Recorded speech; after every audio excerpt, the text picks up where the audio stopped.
obrigado. Sem perder nenhum minuto sequer. Abra sua Bíblia em João capítulo 21. Eu tenho uma palavra de Deus para entregar nessa manhã. E quem tem ouvidos para ouvir, ouça o que o Espírito Santo diz à sua igreja. João capítulo 21.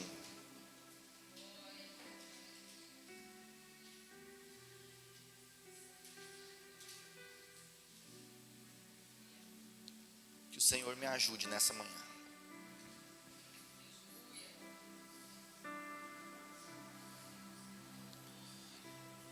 Pronto.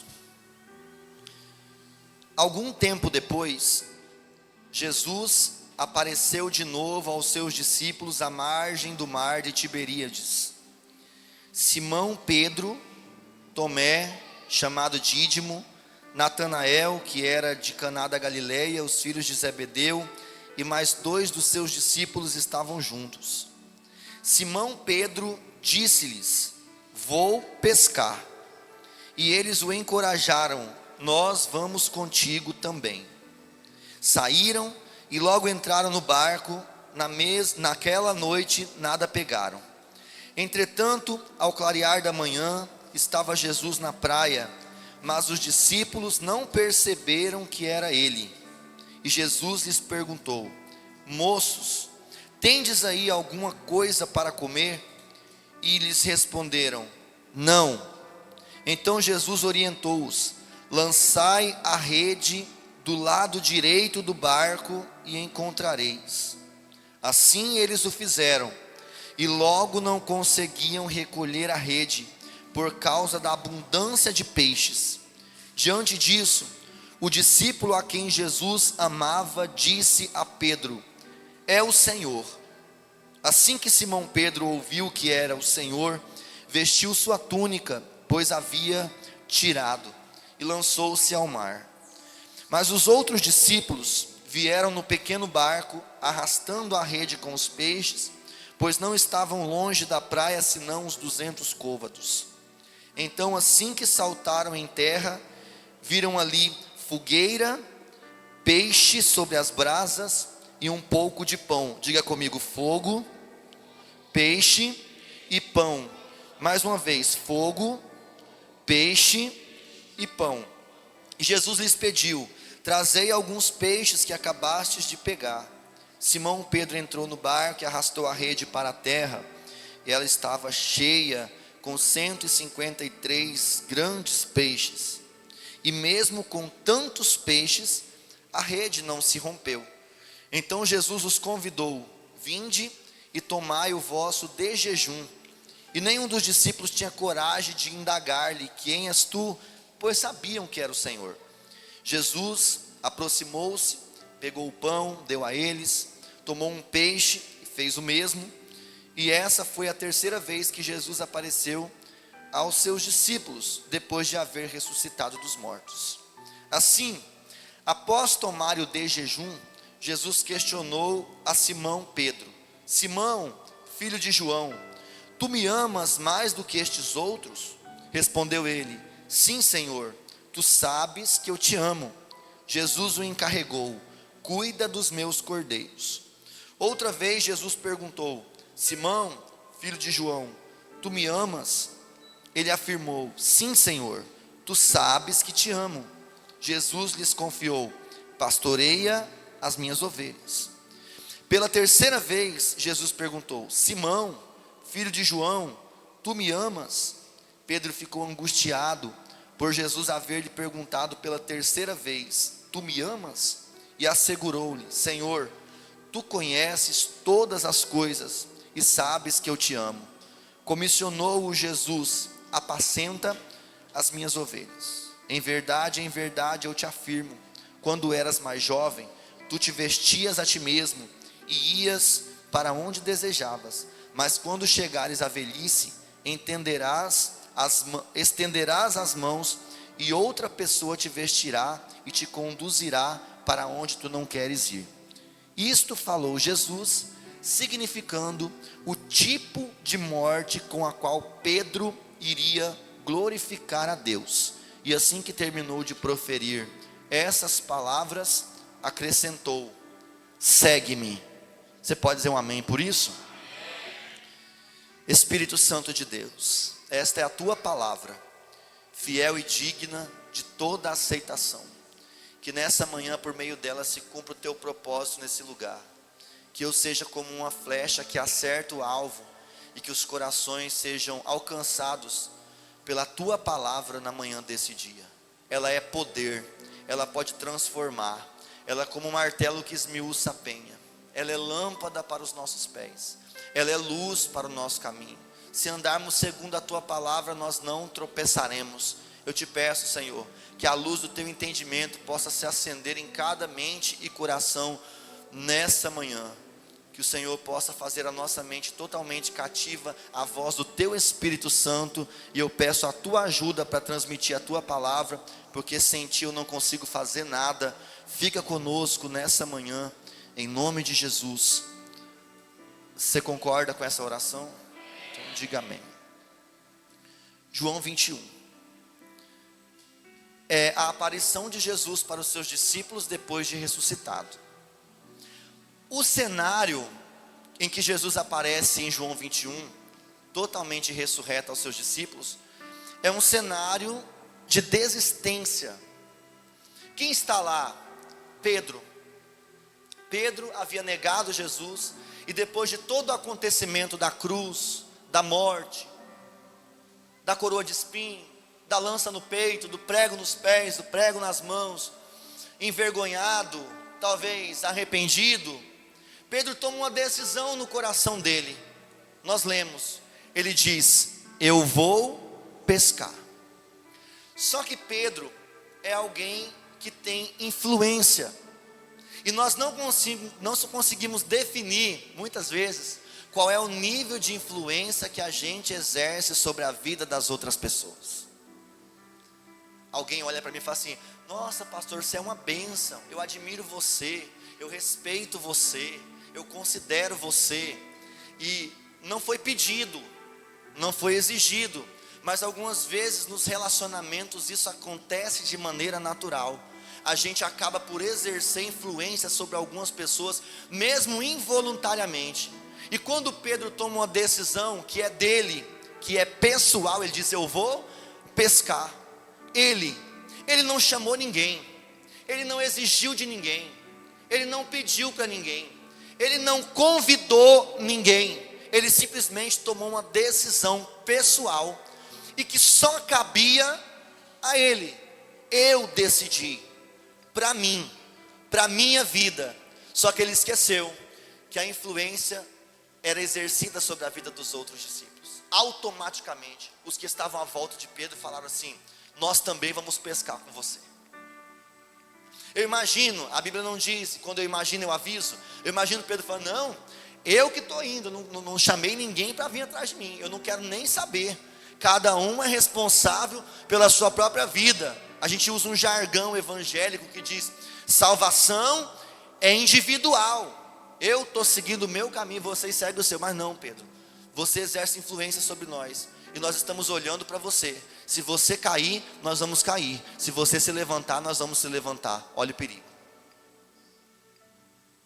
Muitas vezes nós tomamos decisões que só dizem respeito de fato à nossa própria vida, mas nós nos esquecemos que há alguns olhares fitos em nós, e existem algumas pessoas que estão se espelhando em nós, existem algumas pessoas que estão olhando para nós. E quando os nossos pés tropeçarem, se os nossos pés tropeçarem, nós sabemos que alguns olhares serão atentos para a decisão pessoal que nós tomarmos acerca da nossa própria vida.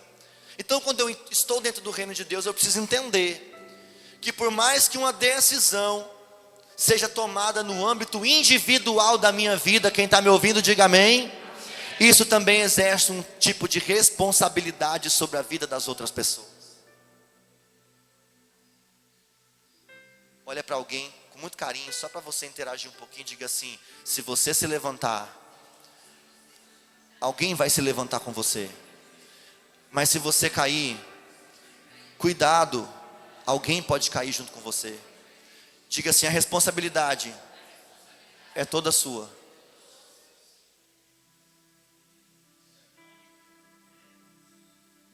E Pedro decide voltar. Eu digo voltar, porque ir pescar nessa hora para Pedro não é um lazer. Ele não vai pescar para espairecer a mente. Ele não vai pescar para poder distrair a cabeça, pensar na vida. Esse voltar significa voltar à vida antiga, voltar a ser quem ele era antes de conhecer Jesus. Você vai olhar e dizer assim, mas Pedro não pode cair. Pedro é um homem de muitas experiências com Deus. Pedro foi a lugares que ninguém foi. Pedro fez coisas que ninguém fez. Pedro estava lá, irmãos, no Monte da Transfiguração, em Marcos 9. Jesus leva Pedro, Tiago e João, olha aqui para mim com atenção. No Monte da Transfiguração, as vestes de Jesus ficaram resplandecentes como a luz do sol. Apareceu do lado de Jesus Moisés e Elias. Que experiência espiritual, que experiência sobrenatural. E Pedro estava lá. Ele viu com os seus próprios olhos. Ficou tão embaraçado com aquele tamanha visão, com tamanha glória, com tamanha virtude, com tamanho milagre que ele viu ali, as vestes de Jesus transfiguradas, resplandecentes como a luz do sol. Moisés e Elias, ele fica embaraçado sem saber o que dizer, e às vezes diante da glória de Deus faltam palavras. Eu imagino Pedro gaguejando, dizendo assim, deixa eu fazer uma casa aqui, uma habitação, uma tenda, uma para o Senhor, uma para Moisés, uma para Elias, que esse lugar é tão glorioso que nós precisamos ficar morando aqui, a gente não precisa mais descer, a gente não precisa mais voltar, vamos ficar aqui nesse ambiente espiritual para sempre, porque eu não quero mais voltar para casa, eu não quero mais voltar para aquilo, eu quero ficar aqui nesse lugar. Pedro embaraçado. Calma, Pedro, vai devagar. Experiências espirituais têm um tempo de validade para terminar também. Pedro é um homem de experiências espirituais, tantas experiências espirituais, que um dia Pedro estava com os discípulos dentro de um barco, navegando, e Jesus veio caminhando por cima das águas, as ondas açoitavam, quem não lembra? As ondas açoitando, o vento, o barco quase ia à deriva, e Jesus vem caminhando por cima das águas. Os discípulos ficaram com medo, assustados, achando que era um fantasma, e Jesus gritou assim, não tema, sou eu. E Pedro, desafiador, ousado, se é o Senhor mesmo, deixa eu ir até onde o Senhor está caminhando sobre as águas. Jesus diz, fechado, pode vir. E Pedro sai do barco, literalmente, caminhando por cima das águas, sem afundar. Os outros discípulos não tiveram essa ousadia, os outros discípulos não tiveram essa coragem. Essa experiência é única, e só quem viveu foi Pedro. E você vai dizer assim, não, um cara desse não desvia nunca mais. Ele andou por cima das águas, viu as vestes de Jesus resplandecendo como a luz do sol. Não para por aí. Um dia Jesus chega para os discípulos e diz para os discípulos assim, quem as pessoas estão dizendo que eu sou? Aí os discípulos falam bem assim, estão falando que o Senhor é um profeta, que o Senhor é João Batista, que o Senhor é Jeremias. Aí Jesus fala assim, vem cá vocês agora, vocês estão andando comigo todo dia, para vocês, quem eu sou? Pedro não conseguia ficar calado, sempre espontâneo, levantou a mão e disse, eu sei muito bem quem tu és. Tu és o Cristo, Filho do Deus vivo. Jesus fica maravilhado com a declaração de Pedro e diz, Pedro, muito bem, não foi a carne nem o sangue que te revelou isso. Essa revelação só pode ter quem está cheio do Espírito Santo. Foi o Espírito Santo que veio sobre você, Pedro. Você está cheio do Espírito Santo, Pedro. Somente quem está cheio do Espírito Santo pode acessar esse nível de revelação, Pedro. Então imagina, teve experiências fantásticas, andou onde ninguém andou, viu o que ninguém viu, fez o que os outros não fizeram, teve revelação de quem era Cristo. Foi o próprio Espírito Santo quem fez isso na mente e no coração de Pedro. Você vai olhar para ele e falar, não, esse homem não desvia nunca mais. Só que eu tenho uma palavra de Deus para dizer ao seu coração nessa manhã. As suas experiências com Deus não podem garantir que você esteja firme toda a vida. Vou falar de novo. as suas experiências com Deus não são suficientes para permanecer de pé durante toda a sua vida. Existe algo mais. Eu já vi gente que falou em línguas, que profetizou, que subia monte, que passava a noite de vigília em oração, que já viu as árvores do monte pegando fogo, as folhas pegando fogo, era uma brasa que não queimava, a pessoa tocou. Eu já vi pessoas vivendo milagres no seu próprio corpo. Eu já vi pessoas sendo usadas por Deus para levantar paralíticos. E essas experiências não foram suficientes para que essas pessoas permanecessem fiéis a Deus até o fim. Porque o que garante que você vai permanecer até o fim não são simplesmente as experiências que você tem com Deus ao longo do caminho. E nós vamos aprender daqui a pouco como que você pode garantir isso para a sua trajetória. Porque nós crentes sabemos que a nossa vitória não está no começo nem no meio, a nossa vitória está no final. Quem pode dar um glória a Deus por isso? Então Pedro tem muitas experiências, mas essas experiências não garantem que ele tome aquela decisão, e que essa decisão influencie as outras pessoas que estavam caminhando do lado dele. Eu vou voltar a pescar. Sabe para onde Pedro voltou? Pedro voltou em Lucas capítulo 5, versículo 1. Vamos ler? Coloca para mim aí, Cauã, por favor. Lucas capítulo 5. Pedro voltou a um cenário, porque Pedro decide, vou pescar. E você já leu comigo esse cenário de pesca de Pedro aqui, João 21, não deu muito certo. Porque uma vez que você prova o sangue de Jesus, você não consegue viver em outro lugar. Uma vez que você é transformado por Deus, que você quer voltar lá atrás, as coisas lá do mundo já não tem mais o mesmo sabor. Quem já desviou aqui alguma vez na vida, não tenha vergonha. Que bom que Deus te resgatou. Mas depois que você conheceu Jesus, você viu que lá no mundo não é lugar para você. Pedro volta a Lucas 5:1.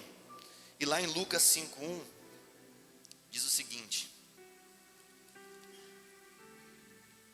e aconteceu que num determinado dia, Jesus estava próximo ao lago de Genezaré, e uma multidão o espremia de todos os lados para ouvir a palavra de Deus. Ele observou junto à beira do lago 2 barcos deixados ali pelos pescadores, e havendo desembarcado, cuidavam de lavar suas redes.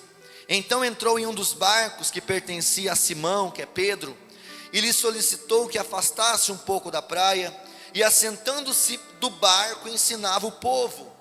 Assim que acabou de ministrar, dirigiu-se a Simão e aos demais e lhes pediu: ide para onde as águas são mais profundas e lançai as vossas redes para a pesca. Ao que Simão, Pedro, disse: mestre, tendo trabalhado durante a noite toda, não pegamos nada. Todavia, confiando em tua palavra, lançarei as redes. Que dia foi esse? Foi o dia que Pedro se encontrou com Jesus. A mesma cena. Porque quando Jesus quer resgatar um perdido, algumas vezes ele transporta essa pessoa para o mesmo cenário que ela estava vivendo quando Jesus o achou. Tem alguém aqui que você está vendo situações do passado se revolvendo na sua frente, e você está pensando: será que eu vou ter que viver isso tudo de novo? Calma. É o cenário que Deus está te transportando para você ser resgatado de uma vez por todas. Lá em João 21 é o cenário da desistência. Ele pesca a noite inteira e não pega nada. O que era aquilo? Era Jesus transportando Pedro lá para o dia em que ele foi encontrado. Pescou a noite inteira e não achou? Era o mesmo cenário. Jesus diz: joga do outro lado. Não, você não está entendendo, Senhor. Eu já trabalhei a noite inteira. Eu sou perito na pesca. A hora boa de pescar é de noite. Já amanheceu o dia, agora não pega peixe. Os meus braços já estão cansados de joga a rede, puxa a rede, joga a rede, puxa a rede, joga a rede, puxa a rede. O que é isso, pastor? Um esforço repetitivo para tentar resolver os problemas.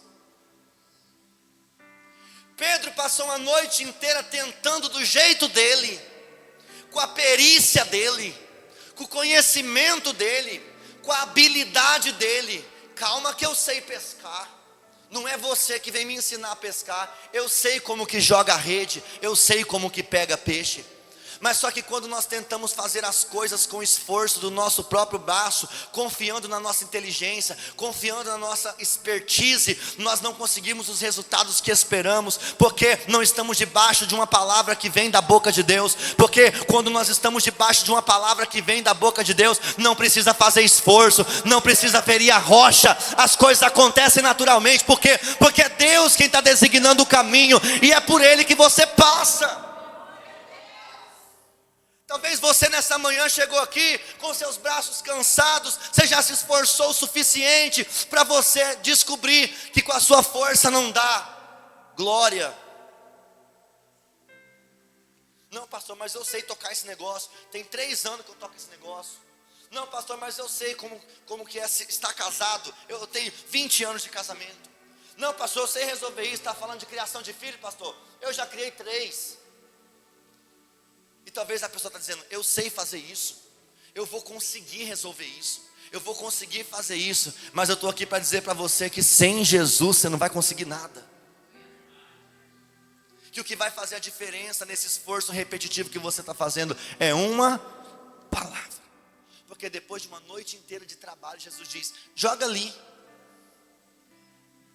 Aí Pedro diz, agora eu não vou jogar segundo a minha habilidade. Ele diz no texto bíblico, ele diz, segundo a sua palavra eu lançarei. E quando Pedro lança segundo a sua palavra, a Bíblia diz que o barco quase afundou de tanto peixe que ele pegou. Você não está entendendo? O que vai fazer a diferença na sua vida não é o seu esforço em tentar. O que vai fazer não é a sua repetição em fazer. O que vai fazer a diferença na sua vida é, você precisa estar debaixo de uma palavra. Talvez o que está faltando para as coisas se encaixar na sua vida é uma palavra. E que bom que você veio hoje na casa do pão. Tem palavra de Deus aqui para a sua vida. O mesmo cenário, diga assim, Jesus transportou para o cenário inicial. Olha que coisa linda. Depois que Pedro pega muitos peixes, que faz tudo, que ganha dinheiro, que compra, que vende, que faz e acontece, está top de linha, com o barco cheio, ele fala bem assim, agora sabe o que você vai fazer com esse barco? Deixa ele aí. Porque agora, a partir de hoje, você não vai ser mais pescador de peixe. A partir de hoje, você vai ser pescador de homens. Sabe o que Pedro fez? Largou o barco, afundou o barco. Eu não vou mais precisar disso, porque agora eu encontrei Ele. E quem encontra Ele, encontrou tudo. Eu encontrei o meu tesouro, eu encontrei o bem mais precioso. Jesus disse que um homem encontrou um tesouro dentro de um terreno, vendeu tudo que tinha para comprar aquele terreno, porque naquele terreno tinha o bem mais precioso que ele poderia ter. E Pedro vai seguindo Jesus, coisa linda, irmão. Vive todas essas experiências. Mas vamos voltar lá para o fim? Porque o fim é um cenário da desistência. Esqueceu de tudo o que aconteceu? Não sei. Foi ingrato. Jesus fez tanto por Pedro. Na primeira oportunidade, Pedro vira as costas e nega. Não, Pedro traíra, hein? Perguntaram se ele conhecia Jesus. Ele falou que nunca tinha visto. Eu e você também fazemos isso todo dia. Quantas vezes nós negligenciamos a nossa fé por causa de um status, por causa de uma posição? Quantas vezes nós negamos Jesus, porque todas as vezes que nós trilhamos num caminho de desobediência a Deus, nós estamos negando Jesus. Então a gente se assenta na cadeira de juiz para julgar a decisão de Pedro, mas a gente vai lá e faz pior. Não precisa dar glória a Deus mesmo, não estou esperando isso. Se ajeita nessa cadeira aí, eu vou começar a falar.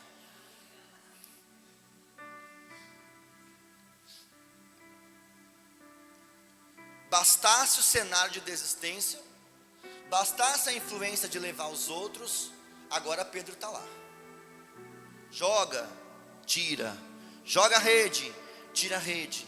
Esqueceu daquela promessa: farei de você pescador de homens, não mais pescador de peixe. Mas ele volta lá onde estava antes, e volta a ser aquilo que Jesus não disse que era para ele ser. Quando você não está no lugar que Jesus determinou para você estar, você está fora de um propósito. E fora de um propósito você não consegue fluir em nada. Fora do propósito você não consegue avançar em nada. Aí, veja o que acontece. Depois que o dia começa a amanhecer, eles vêm se aproximando da praia, e um homem grita assim: tem alguma coisa para comer aí?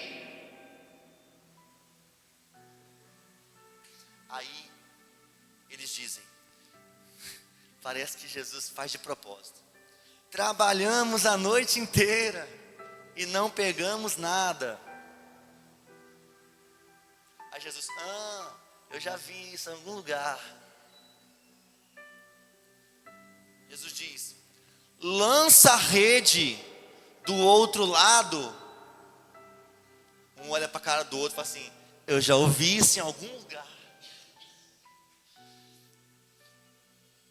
Um reencontro com cara de recomeço. Não é isso? Você consegue visualizar isso? Só que eu vou te mostrar que Deus faz muito mais além.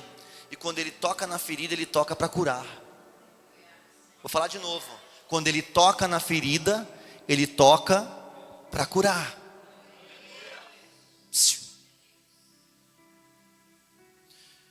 Eu já vi isso antes. Vamos jogar porque Ele falou, né? Vai que, segundo a palavra, puxa, quase não dá conta de trazer. 153 grandes peixes. E eles vêm se aproximando, alguém já grita de lá assim: Pedro, é o Senhor. Aí Pedro diz: ele veio me detonar, que eu desviei. Ele acha que Jesus vai chegar nele e falar assim: seu sem vergonha, né? Foi só eu virar as costas, você me traiu. Foi só eu virar as costas, você me negou. Não, Jesus não vai lá para poder confrontar Pedro, machucar Pedro, maltratar Pedro, ou puxar Pedro pelos cabelos. Pedro tinha tirado a roupa, veja. Porque quando você perde a essência, você perde também a sua identidade. Pedro tira. Você faz coisas que você não fazia. Se assim, nem quando eu era ímpio eu fazia isso e agora eu estou fazendo. É porque a Bíblia diz que o segundo estágio se torna pior do que o primeiro, quando você abandona Deus. Tinha um demônio, você desviou, a casa ficou vazia, voltou 7. Por isso você se vê em situações que você fala assim: nem quando eu estava no mundo eu fazia isso. Pedro está nu, aí veste a roupa, vem caladinho. Quando ele chega na beira da praia, o que tem lá? Jesus. Aí tem fogo, peixe e pão, prontinho. Não precisou limpar o peixe, tirar a escama, cortar a espinha igual os cuiabanos faz, para assar. Quando ele chegar, o pão já estava pronto, o peixe já estava assado e o fogo já estava aceso. Aí você vai falar: que cenário é esse? Eu imagino que Pedro, quando viu aquele braseiro aceso, ele começou a chorar. Sou eu que estou dizendo, não é a Bíblia. E quando eu estou pensando, eu aviso. Eu quero que você venha comigo em outro versículo. Eu quero que você venha em João, capítulo 18, versículo 15. Vou te explicar por que eu imagino que Pedro começou a chorar. João capítulo 18, versículo 15. Quem está comigo, diga amém. Eu não quero que você perca nem um segundo disso. O Espírito Santo está conversando com você nessa manhã. Simão Pedro, outro discípulo, estavam seguindo Jesus. Por ser conhecido do sumo sacerdote, este discípulo entrou com Jesus no pátio da casa do sumo sacerdote. Entretanto, Pedro teve que ficar esperando do lado de fora da porta. O outro discípulo, que era conhecido do sumo sacerdote, voltou, falou com a criada encarregada da porta e levou Pedro para dentro. Então a jovem criada encarregada da porta perguntou a Pedro: não és tu também um dos discípulos deste homem? Pedro respondeu: eu não sou. Pedro negou Jesus. Aí, versículo 18: fazia frio, e os servos e os guardas estavam ali, tendo acendido uma fogueira, um braseiro. Então quando Pedro caiu, olha aqui para mim com dobrada atenção. Quando Pedro caiu, quando Pedro negou, o cenário era uma fogueira, um braseiro. Por isso que eu disse que quando Pedro chegou na beira da praia e viu um braseiro aceso, ele começou a chorar. Porque não bastava Jesus ter levado ele ao princípio das coisas, Jesus também fez ele relembrar do lugar onde ele tinha caído. O cenário se repetia agora. Está lá Pedro e um braseiro na frente dele. Imagina ele começando a chorar. Deus me trouxe de volta no cenário da minha queda, para me levantar e me colocar de pé outra vez. Porque quando ele toca na ferida, ele troca para curar.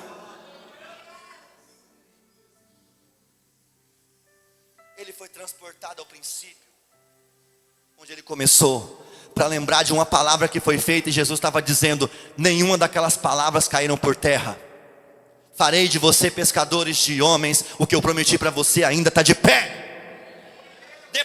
Depois eu te transporto para o lugar da sua queda, para você lembrar que você não vai precisar cair de novo. Daqui eu te levanto para cima, e você vai se tornar um pregador avivado, um apóstolo cheio do Espírito Santo. Você ainda vai pregar em cima de um banquinho, Pedro. 3.000 almas vão se converter, porque a palavra que eu disse ao teu respeito não caiu por terra. Fogo, peixe e pão. Com o fogo, Jesus estava transportando Pedro aonde tudo terminou. Um reencontro com cara de recomeço. Quando a gente precisa se reerguer, o fogo faz parte do processo de restauração. Vou falar de novo. Quando a gente precisa se reerguer, o fogo faz parte do processo de restauração. Você não vai conseguir se levantar de novo se você não for queimado pelo fogo. Vou falar de novo. Você não vai voltar para o lugar de origem, o lugar da promessa, o lugar de restauração, se você não for queimado pelo fogo. Fogo na Bíblia representa o poder do Espírito Santo, mas também representa o processo de limpeza, purificação e transformação de realidade. Isaías capítulo 6, o profeta está diante da visão do trono de Deus. Ele diz: no ano que morreu o rei Uzias, eu vi o Senhor assentado sobre um alto e sublime trono. O teu séquito enchia toda a terra. Eu vi os serafins com 6 asas, com 2 eles voavam, com 2 tampavam o rosto, com 2 tampavam os pés.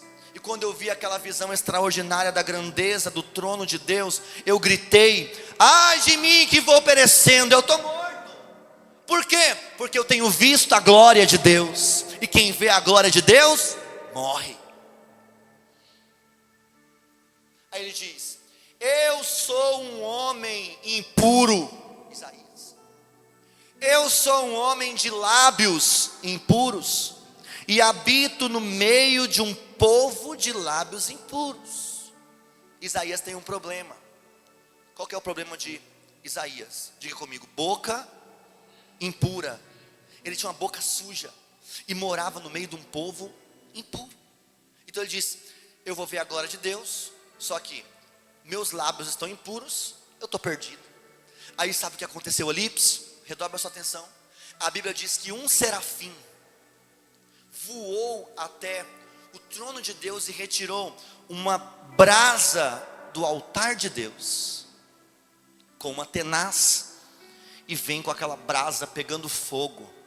Se você quer ser transformado, você não vai conseguir se você não passar pelo fogo. Ele vem com a brasa pegando fogo, e a Bíblia diz que o braseiro que estava na mão do serafim tocou nos lábios de Isaías. Coloca para mim, Cauã, capítulo 6 de Isaías, correndo, para a gente não perder tempo, porque eu quero concluir essa palavra, eu quero ainda orar com você. Capítulo 6 de Isaías.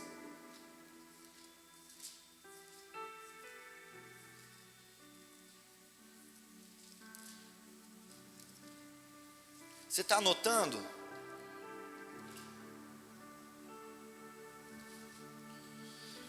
Versículo 6, versículo 6. Imediatamente um dos serafins voou até onde eu estava, trazendo uma brasa.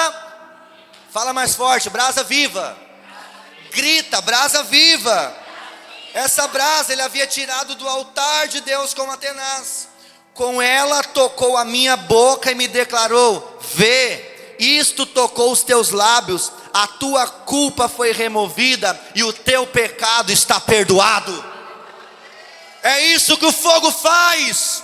O fogo te transforma, o fogo te refina, o fogo te santifica, o fogo te queima, o fogo te reergue para a sua posição de origem. Não tem como você passar pelo processo de restauração sem ser tocado pelo fogo. E Jesus diz: vem, tem fogo aqui. Importante, o fogo faz parte do processo, mas somente o fogo também não é suficiente para completar a obra de restauração. O fogo faz parte do processo, mas somente fogo não completa a obra de restauração. Você vai perceber que quando Jesus traz Pedro e os discípulos para a beira da praia, e lá tinha fogo, lá não tinha só fogo. O que mais tinha lá? Quem lembra? Fogo, peixe. Aquele era o cenário de restauração de Pedro e dos discípulos. Posso ouvir um amém? Só que o fogo não resolve sozinho. Tem peixe.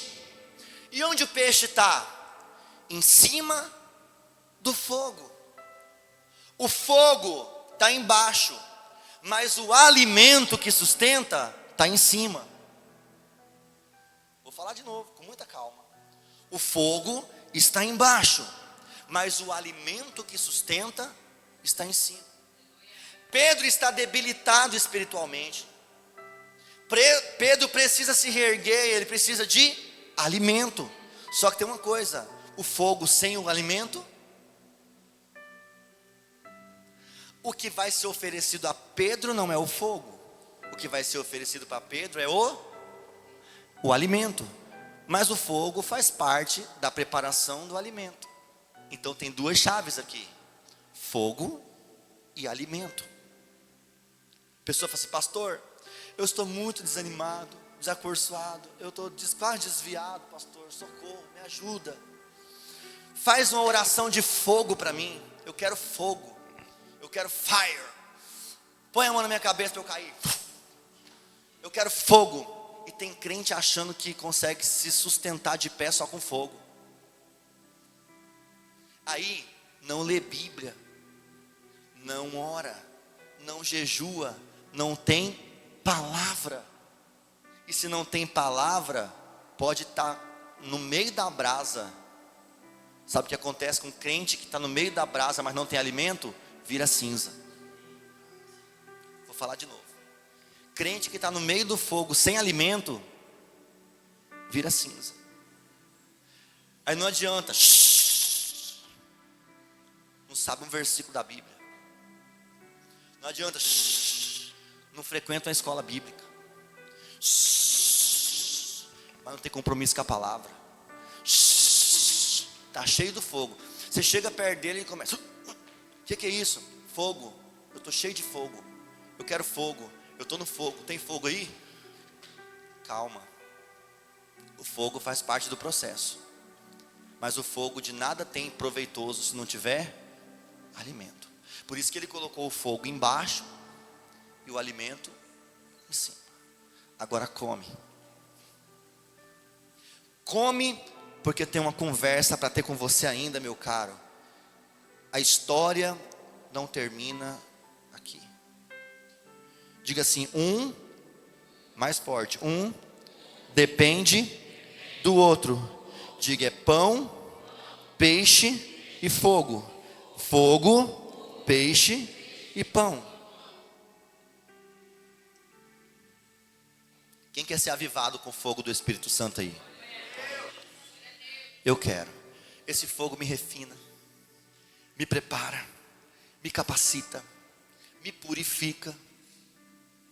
O fundidor, quando está com a peça de prata bruta, e ele precisa trabalhar nessa prata, moldar essa prata, ele leva no fogo. Alguns sofrimentos são inevitáveis. É o batismo de fogo que a gente atravessa para ficar mais resistente, mais forte, mais firme. Batismo de fogo não é você bater palma até a mão ficar vermelha. Batismo de fogo é você criar resiliência no meio da tribulação. Se você já passou pelo sofrimento, se você já foi açoitado, se você já foi humilhado, se você já foi ferido, seja bem-vindo, você está no meio do fogo. Só que tem uma coisa, é no meio do fogo que ele envia o quarto homem da fornalha para caminhar com você lá dentro. E quando você sai desse sofrimento, quando você sai dessa fornalha, eu lembro de Sadraque, Mesaque e Abednego. A Bíblia diz que a fornalha foi aquecida 7 vezes mais, mas quando eles saíram do fogo, nem cheiro de fumaça tinha neles. Posso profetizar? Você recebe? Lavar em nome de Jesus. Eu profetizo que depois dessa provação, meu irmão, não vai sobrar nem sinal, não vai sobrar nem cicatriz, não vai sobrar nem mancha, não vai sobrar nem cheiro de fumaça, porque o Deus que coloca você no fogo é o Deus que também tira você do fogo. O Deus que dá a ferida também é o Deus que sara a ferida. O Deus que faz o ferimento também é o Deus que cura. Ele permitiu você passar por esses altos e baixos para você ficar resiliente, forte, firme, inabalável, sabendo que os teus pés estão firmes numa rocha que não falha. Um crente que não passou pelo batismo de fogo é um crente sem experiência. Você já viu aquele crente fraquinho que no primeiro vento que passa ele começa a murmurar, começa a reclamar? Eu já vi crente falar assim, onde que Deus estava que deixou isso acontecer comigo? Eu já vi crente falar, onde que Deus estava que permitiu isso acontecer comigo? Crente fraco. Às vezes a gente passa pela enfermidade, às vezes a gente recebe um diagnóstico que tira a base, tira o chão, você não afunda porque o Senhor é fiel. Às vezes você passa por crise financeira que você pensa agora, enroscou. Agora só um milagre, irmão. O melhor lugar para você estar é nesse deserto. No deserto tem provisão de Deus todo dia para a sua vida. No deserto você depende do Senhor. No deserto você vive um milagre. Deus tem coisa boa para te dar. Deus tem coisa boa para te dar. Vou falar de novo, tem pouco glória para muita palavra. Deus tem coisa boa para te dar. Só que algumas vezes você vai passar pelo fogo, você vai sambar na chapa quente. E o crente apanha igual pandeiro no samba, mas apanha dando glória ao nome daquele que vive e reina para sempre. Porque ele sabe, apóstolo Paulo escreveu, que esta leve e momentânea tribulação nos acarretará um peso de glória. Eu sei que depois desse vento, depois dessa tempestade, depois desse deserto, as nuvens clareiam, o céu se abre e eu vou poder viver os milagres que o Senhor preparou para a minha vida. Por quê? Porque você atravessou. Eu vou falar igual coach agora. Quem não suporta o processo não... negócio. Alguém sabe a frase? Quem não suporta o processo não vive o propósito. Corta essa parte da pregação no YouTube, porque eu não quero ser confundido com coach. Quem tá aqui, diga amém. Então, irmão, processo de sofrimento, de dor, é batismo de fogo. Para você levantar a cabeça e provar que você tem um Deus. Muitas são as aflições do justo.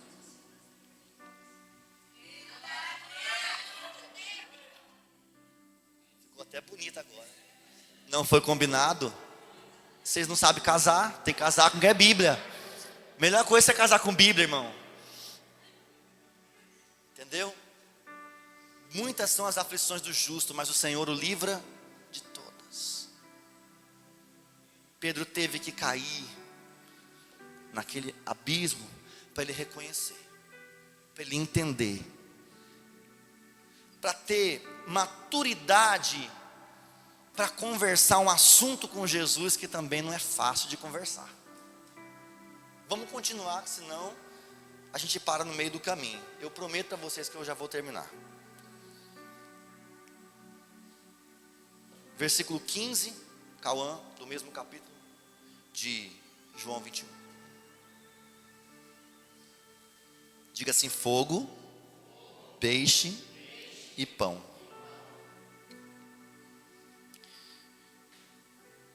Depois que comeu,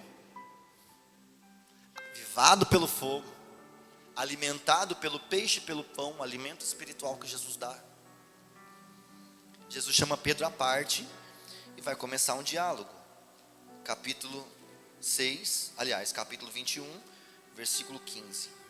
Diz assim: assim, após tomarem o de jejum, Jesus questionou a Simão Pedro: Simão, filho de João, tu me amas mais do que esses outros? Respondeu ele: sim, Senhor, tu sabes que eu te amo. Jesus o encarregou: cuida dos meus cordeiros. Outra vez Jesus lhe perguntou: Simão, filho de João, tu me amas? Ele afirmou: sim, Senhor, tu sabes que eu te amo. Jesus lhe confiou: pastorei as minhas ovelhas. Pela terceira vez Jesus perguntou: Simão, filho de João, tu me amas? Pedro ficou angustiado por haver lhe perguntado pela terceira vez: tu me amas? E assegurou-lhe: Senhor, tu conheces todas as coisas e sabes que eu te amo. Comissionou Jesus: apacenta as minhas ovelhas. Uma vez que passou pelo fogo, foi alimentado, foi nutrido, agora vamos conversar um assunto difícil. Perguntar para quem negou 3 vezes: tu me amas? Já constrange de início. Perguntar uma vez só já constrange, imagina 3. Ainda mais sabendo que Pedro negou 3 vezes, Jesus pergunta 3 vezes. Uma vez para cada negada, ou percebe, é constrangedor. Quando Jesus pergunta assim: então Pedro, você me ama mais do que esses outros? Você me ama mais do que os outros me amam? Você pergunta: mas que tipo de competição é essa que Jesus quer semear no coração de Pedro, no meio dos outros, para saber quem ama mais? A questão aqui não é quem ama mais.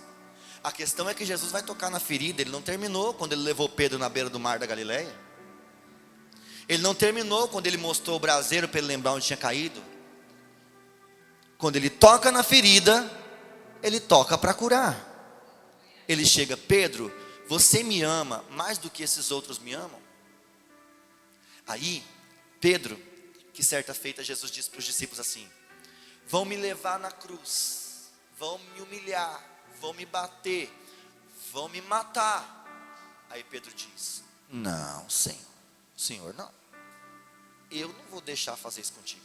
Aí um dia Pedro olhou para Jesus e disse assim: até morrer por ti, se for preciso eu morro.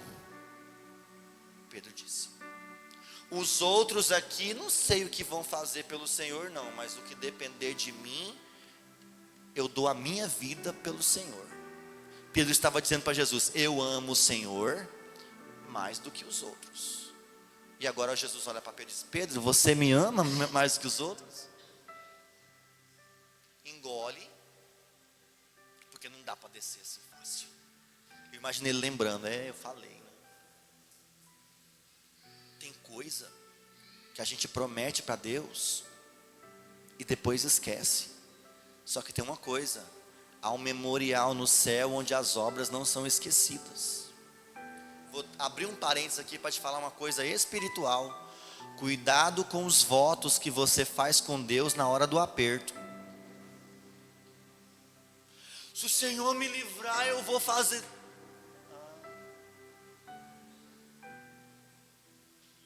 Se o Senhor me livrar dessa vez, se Ele me livrar, eu vou fazer.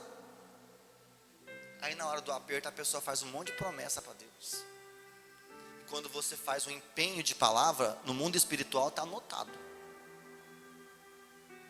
Fica aberto. É uma sentença aberta, falando dia após dia contra a sua própria vida.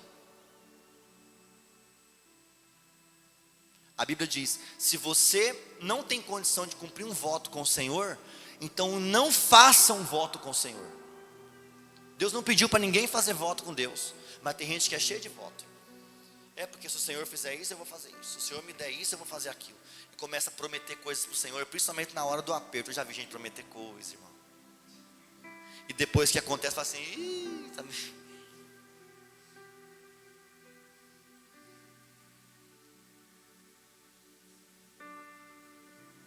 Então cuidado com os votos que você faz com Deus, porque o voto que você faz diante de Deus está anotado no livro onde as obras não são esquecidas. E Deus está lá do céu esperando você cumprir. Pode passar 50 anos, pode passar 100 anos, aquela sentença está aberta e ela fala contra você todos os dias. Amém? Se você não tem intenção de cumprir seus votos, então cai de joelho arrependido e pede perdão para o Senhor de você ter votado a Deus, e nunca mais faça isso. Porque algumas coisas travam na vida das pessoas porque elas não cumprem a Deus aquilo que prometeram.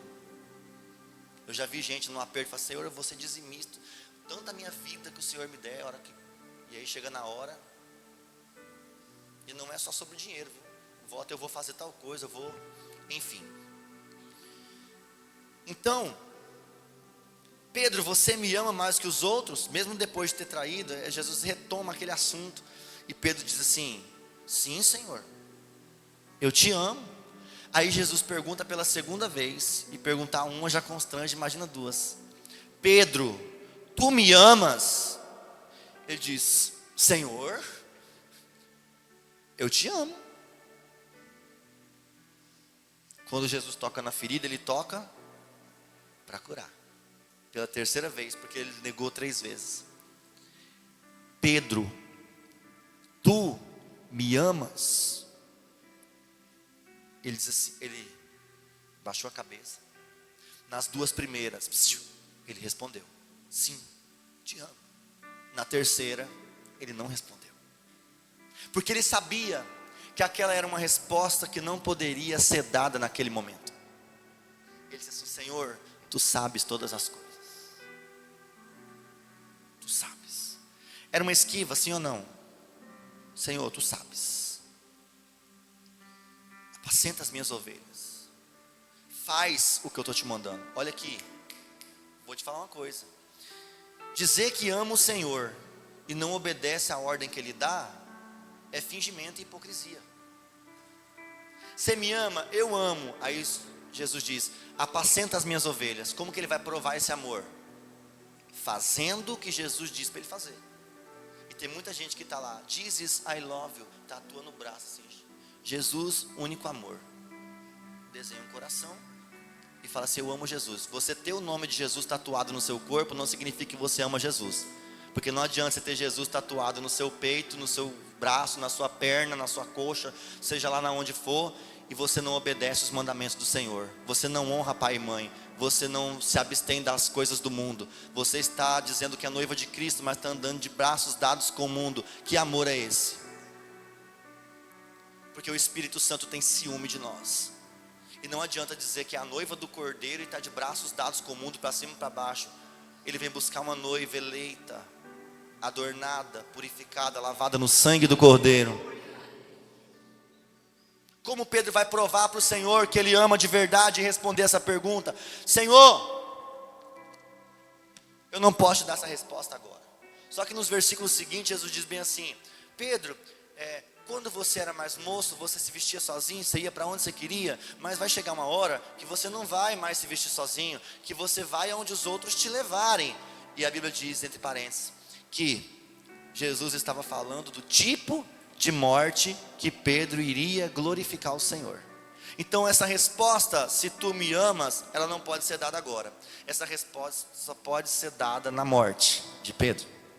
E quando Pedro morrer, ele vai poder dar essa resposta e dizer se ama ou não, Porque não adianta viver uma vida inteira honrando e no final desonra. Você consegue entender o que eu estou falando? Paulo disse assim no capítulo 4 de 2 Timóteo: encerrei a carreira, combati o bom combate, guardei a fé. Agora sim, você só vai receber o seu atestado de fidelidade no dia que o Senhor te chamar, porque daqui para lá tem muita água ainda para correr debaixo da ponte. Você conhece os tropeços que você vai dar semana que vem? Quem garante? Nada é garantido. Nada é garantido. Tem gente que fala assim: eu tenho certeza da minha salvação, eu sou salvo. Legal, ótimo, muito bem. Só que você não faz nada com essa informação.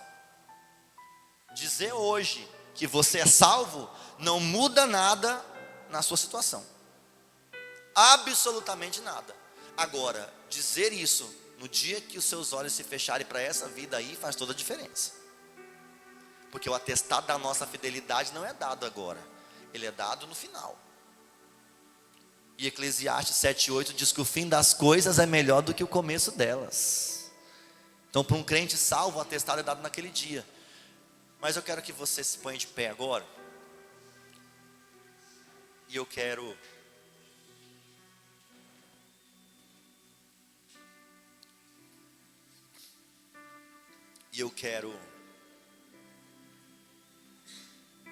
dizer para você como a história vai contar que Pedro deu essa resposta para Jesus. Pedro, tu me amas? Pedro, tu me amas? Pedro, tu me amas? Agora não dá. Mas daí Pedro se torna apóstolo da igreja. Em Atos 2, o Espírito Santo é derramado. Pedro assume a liderança e fala assim: eles não estão embriagados, está se cumprindo aqui o que foi prometido pelo profeta Joel. Acontecerá nos últimos dias que derramarei do meu Espírito sobre toda a carne. Vossos filhos e vossas filhas profetizarão, nossos jovens terão sonho, vossos velhos terão visões. É o Espírito Santo sendo derramado aqui. Pedro assume a liderança, se levanta com autoridade e ousadia no Espírito, prega pela primeira vez, 3.000 almas se convertem ao Senhor. Prega no segundo culto, e no segundo culto 5.000 almas se rendem aos pés de Jesus. Capítulo 3 de Atos, Pedro vai entrando com João na porta formosa, na hora nona, hora da oração. Tem um paralítico à beira da porta pedindo esmola. Pedro olha para ele cheio da ousadia do Espírito Santo e diz: não tenho ouro, não tenho prata, mas o que eu tenho te dou. Em nome de Jesus Cristo Nazareno, levanta-te e anda. E o paralítico andou. Atos você vai ler, as pessoas estavam reunidas, Pedro passava, e nos lugares que Pedro não conseguia tocar, a sombra de Pedro passava sobre as pessoas, e onde a sombra de Pedro passava, as pessoas eram curadas. O que é isso? É Pedro no decorrer da sua trajetória dando aquela resposta para Jesus: tu me amas? Está aqui, Senhor. 8.000 almas em 2 pregações, isso é amor. Está aprovado? Ainda não. Fim da vida, a história vai contar como os mártires da igreja. Pedro foi sentenciado a morrer crucificado numa cruz. E quando alguém é pregado na cruz, pés e mãos, assim como Jesus foi, a cruz não permite que Pedro olhe para cima. Então quem está na cruz só consegue olhar para baixo. Jesus estava na cruz, João, Maria estava lá embaixo. Jesus olhando para baixo, pregado na cruz, diz: filho, eis aí a sua mãe. Mãe, eis aí o teu filho. Olhando para baixo. Pedro falou: mas se eu for crucificado como meu Senhor foi crucificado, primeiro, eu não sou digno. Segundo, eu não vou poder olhar para o céu para dar essa resposta para ele. Ele diz: não me crucifica como meu Senhor foi crucificado, eu não sou digno disso. Me crucifica de cabeça para baixo. Pregam Pedro, a história vai contar. de cabeça para baixo. E de cabeça para baixo Pedro vai ser crucificado numa cruz. E de cabeça para baixo ele só tem um lugar para ele olhar, para o céu. Eu imagino que antes da último suspiro ele lembrou de Jesus perguntando: Pedro, tu me amas? Aquele dia eu não pude te dar essa resposta, mas agora olhando para os céus eu posso dizer: sim, eu te amo. Estou fechando os meus olhos aqui agora, mas quando eles se abrirem, eu vou te dar um abraço, vou estar com o Senhor para sempre na eternidade, e nunca mais, nunca mais, nunca mais os meus pés tropeçarão outra vez. Para dizer que vale a pena obedecer, para dizer que vale a pena honrar, para dizer que vale a pena cada lágrima que você chorar de dor na sua trajetória, para dizer que vale a pena cada espinho que os teus pés pisarem enquanto você caminha com Jesus, para dizer que vale a pena cada renúncia que você tem que dizer não para o pecado e para o mundo, para estar com Ele, por amor a Ele. Cada passo é uma prova de amor a Deus. Cada passo é uma prova de amor ao meu Senhor, para dizer para Ele que eu só tenho uma vida, e eu gastarei essa única vida que eu tenho para viver para Ele, para viver por Ele e fazer tudo para Ele. Se eu tivesse 10 vidas eu daria ao Senhor, mas eu só tenho uma. Eu posso levantar as minhas mãos na manhã desse domingo e dizer: a minha vida te pertence, cada passo que eu dou pertence ao Senhor. Eu não vou ousar andar por outros caminhos, eu não consigo, meu coração, como diz a canção do Fernandinho, no meu coração não cabe outro amor. Pode preencher todos os meus dias.